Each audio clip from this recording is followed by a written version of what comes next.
Good afternoon everyone. कैसे हैं आप लोग? चलिए आज हम पहला लेसन शुरू करने जा रहे हैं फिजिक्स में।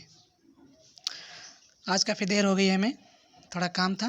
ओके, चलिए शुरू करते हैं पहला लेसन फिजिक्स में।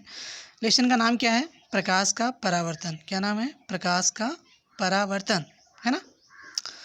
तो इसी से रिलेटेड सबसे पहले हम देखते हैं प्रकाश आखिर है क्या। प्रकाश है क्या आखिर? तो जैसा कि पहली लाइन में लिखा है, प्रकाश एक प्रकार की भौतिक ऊर्जा है। कौन सी ऊर्जा है? भौतिक। भाई हम लोग तो बनाते नहीं, ऊपर से ही बन के आती है, नेचुरल है, इसलिए भौतिक कहलाएगी। प्रकाश एक प्रकार की क्या है? भौतिक ऊर्जा है जो हमें देखने योग्य बनाती है। क्या बनाती है? देखने योग्य, क्योंकि प्रकाश नहीं रहेगा तो हम देख भी नहीं सकते हैं।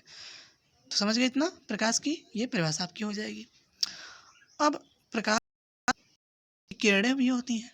किरणें क्या होती हैं?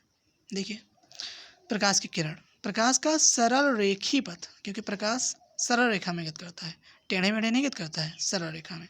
प्रकाश का सरल रेखी पथ प्रकाश की किरण कहलाती है। क्या कहलाती है? प्रकाश की किरण। इतना समझ में आ गया? क्लियर हो गया?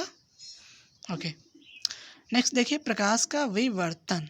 क्या होता है? विवर्तन। विवर्तन का मतलब होता है कि कोई सामने चीज़ पड़ जाए उससे मुड़ जाना। ओके, तो ये प्रकाश का विवर्तन हो जाएगा। अब देखिए कैसे क्या हो रहा है। यदि प्रकाश के पथ पर, है ना, प्रकाश के पथ पर रखी अपारदर्शी वस्तु। अपारदर्शी समझ पा रहे हैं क्या होता है? अपारदर्शी का मतलब होता है जिसके आर पार प्रकाश ना जा सके, है ना। पथ पर रखी अपारदर्शी वस्तु, पथ समझते हैं ना, पथ का मतलब वस्तु अत्यंत छोटी हो। कैसी हो? अत्यंत छोटी।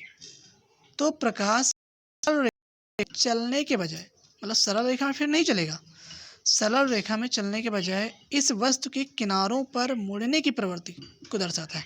तो भाई सिंपल सी बात है, वो आगे सामने पड़ गया तो वो प्रकाश क्या होगा? उसके सामने से मुड़ जाएगा। प्रवृत्ति को, मुड़ने की प्रवृत्ति को दर्शाता है। किसको दर्शाता है? प्रवृत्ति को दर्शाता है। इस प्रभाव को प्रकाश का विवर्तन कहते हैं। इतना समझ में आ गया ना। नेक्स्ट,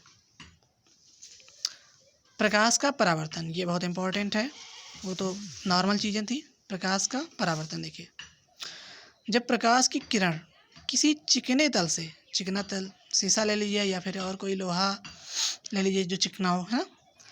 जब प्रकाश की किरण किसी चिकने तल से टकराती है तथा उसी माध्यम में वापस लौट आती है।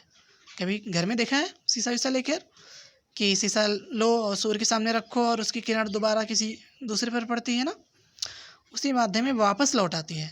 इसे प्रकाश का परावर्तन बोलते हैं। समझ गए ना? प्रकाश का परावर्तन मतलब प्रकाश का मुड़ना। अब देखिए यहाँ पर फिगर 1 हमने बनाया है, ये आपका समतल दर्पण है। क्या है? समतल दर्पण।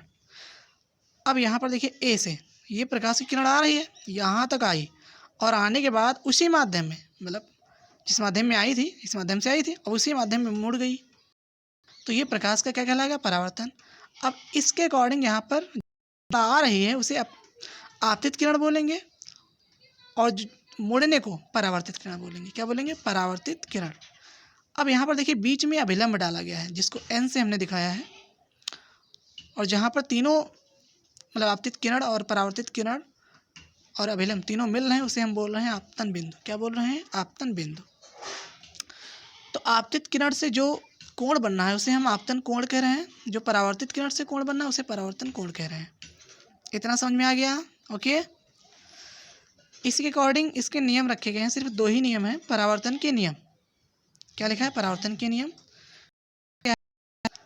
कोण परावर्तन कोण के क्या होता है? बराबर होता है। आपतन कोण परावर्तन कोण के क्या होता है?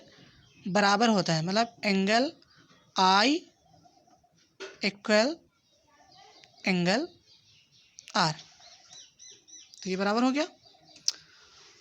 और दूसरा है आपतित किरण कामा परावर्तित किरण। जो आपतित किरण है और परावर्तित किरण है कामा अभिलंब, ये अभिलंब तीनों एक ही बिंदु पर होते हैं। देखो तीनों एक ही बिंदु पर हैं, ये है ना। तो इतना हमने बता दिया है। आप लोग क्या करेंगे? इसे अपलोड कर लेंगे और फ़ोन में हमें सेंड करेंगे, ठीक है। अगर कहीं समझ में नहीं आ रहा तो दोबारा पूछ लेना।